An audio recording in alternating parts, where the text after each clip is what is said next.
Nah karena itu kita mau ketemukan ini. Kira-kira mereka bisa memberi masukan apa kepada kita ini, gitu? Dua tokoh ini ya. Nah karena itu kita kaitkan dengan harmoni agung. Nah mengapa kita kaitkan dengan harmoni agung? Karena dengan pandemi ini sebenarnya mental kita sudah switching itu. Dunia ini bukan hanya terdiri dari gabungan nation saja, tapi gabungan nation yang sudah sampai kepada virus ini yang sekarang bikin pusing, makhluk terkecil yang bikin geger pada makhluk yang gede, ya toh?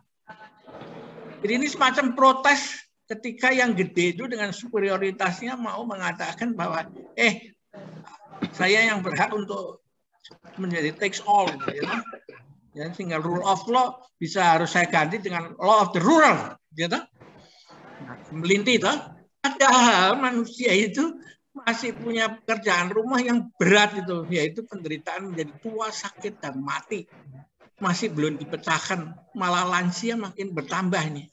Apa ini masih mau begini aja? Nggak bisa memecahkan masalah, ya kan? Karena penduduk dunia ini akan berkembang yang tadinya 7 miliar menjadi 10 miliar. Kalau yang dulu 11 orang, 1 orang lansia, sekarang 6 orang, 1 lansia. Ya kan? Nah, yang kasih makan siapa ini nanti? Karena orang tua ini kan nggak dikenakan pajak lagi, kan? Tapi kalau ada masalah, negara ikut tanggung jawab.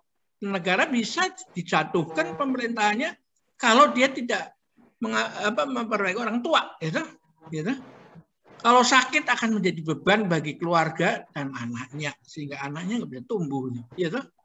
Dan orang baru sadar sekarang, atau sudah sadar tapi diam-diam aja disembunyikan bahwa tidak ada satu tablet atau ramuan herbal yang bisa sekali minum meremajakan kembali semua organ tubuhnya yang sedemikian rumit itu.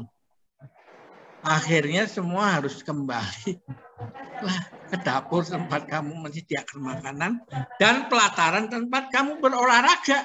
Dan Tai Chi. Nah, mengapa saya mau mengembangkan ini? Karena ada masalah pendekatan deduktif itu adalah pendekatan di mana masing-masing pihak itu membanggakan dia punya doktrin. Sehingga bertahun-tahun, ratusan tahun kita itu ribut tentang doktrin mana yang paling bagus. Tapi lalu orang-orang mulai nggak bisa kita kini deduktif ini. Kita harus mengembang ke arah problem based learning, kan? Tapi problem based learning yang apa? Yang harus sampai pada satu titik di mana ada krisis nih. Nah inilah krisis itu Weiji itu. Ada sesuatu tempat, di atas ada beledek, di bawahnya ada ular berbisa, ada sesuatu yang besar, yang tertutup korden, ya ini di tengahnya, dan di kiri kanan kalau ada kunci, dia baru ketemu. Ya, nah ini you harus balik kepada huruf ini, kita berterima kasih pada Peter Drucker itu, yang memaksa orang-orang deduktif itu, untuk dan you kan masih makan. You kalau nggak ada pangan, you pasti ribut, kan? Benar? Nah, karena dia yang memaksa itu. Jadi kita berterima kasih pada pakar manajemen itu. You jangan ngomong doang, gitu. Nah, karena itu kalau you melihat huruf pinyin yang baru ini, ininya tetap, tapi ininya nggak ada artinya, bingung bacanya. Nah, karena itu saya mengatakan kearifan kuno di dalam zaman now ini. Nah, ini kita mengundang Dr. Istiqlal Amin yang tahu tentang ini, gitu. Yaitu bahwa alam semesta ini begini, kan?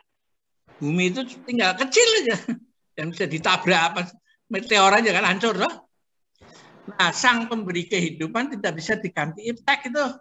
Seperti Gunung Sinabung, Merapi, berkali-kali meletus, nggak bisa dihindarkan, nggak bisa dicegah. Yang hanya bisa ipteknya hanya peringatan dinginnya aja supaya dampaknya tidak fatal, bisa disiap-siap, toh.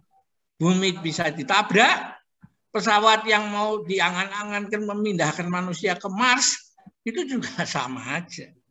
Dan sekarang pandemi yang menyerang siapa saja tanpa kecuali itu. Apa itu sebenarnya? Tujuannya hanya mau mengingatkan manusia supaya menjaga bumi ini jangan dirusak oleh kebodohan penghuninya sendiri. Dengan bom nuklir, pencemaran, pemalasan global, sekedar mau menunjukkan supremasinya. Jadi pertemuan ini mengarah ke sana. Nah sekarang ini saya ketemu dari Pak Antoni Suwanto ini, Pak Yusuf, saya kaget juga. Ini semua tokoh-tokoh politik harus baca ini. Bahwa manusia itu ternyata kalau 4,5 miliar ini umur bumi ini, dia diibaratkan dengan 24 jam, manusia itu jam 23.51 atau 1 menit sebelum jam 24. Dengan bakteri sudah dari jam 8. Jadi bagaimana itu mau bisa main bunuh aja semua. Akhirnya kita kepaksa dengan pandemi ini mengadakan hidup normal bersama dengan ini, dengan bakteri, dengan virus. Nah ini survival of the kindness. Saya diingatkan lagi sama Pak Antoni Suwanto. Itu semua orang yang belajar politik itu hanya membaca teori Darwin itu sepotong, Pak. Survival of the fittest. Kalau tidak ada the kindness, itu si God itu nggak bisa berkembang menjadi 10 triliun gitu, ya nggak mungkin itu. Nah itu masih ada lagi diingatkan oleh Profesor Maggie, kolekanya dari PB juga, bahwa itu semua karena ada enzim, Pak, barang yang kecil yang bisa mengorganisir banyak sekali sel-sel, tapi tidak pernah minta upah.